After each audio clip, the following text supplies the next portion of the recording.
એ કઈ મશીનરી હોય છે અને એમાં કેવી રીતનું કામ છે આપનું?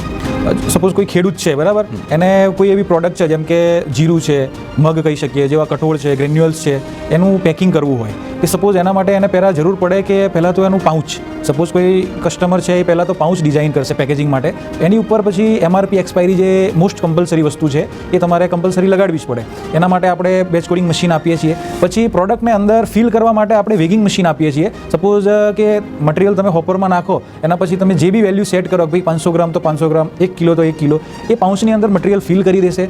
પછી એને સેટ તમારે ફિલ કર્યા પછી એને સીલિંગ કરવું બહુ ઇમ્પોર્ટન્ટ છે. અને સીલિંગની અંદર બી પહેલાં શું હતું કે લૂઝમાં આપણે સિંગલ લાઇન સીલિંગ કરતા હતા. અત્યારે એ 10 mm સીલિંગ આપણે મશીન બેન્ડ સીલિંગ મશીનમાં થઈ જાય છે, જે કમ્પલસરી વસ્તુ છે. અને એ સીલિંગ કરવાથી એની પ્રોડક્ટનો લુક છે આખો ચેન્જ થઈ જાય છે. એટલે પછી તમે એને સીલિંગ કરી દો એટલે તમારી એક પ્રોડક્ટ રેડી થઈ જાય.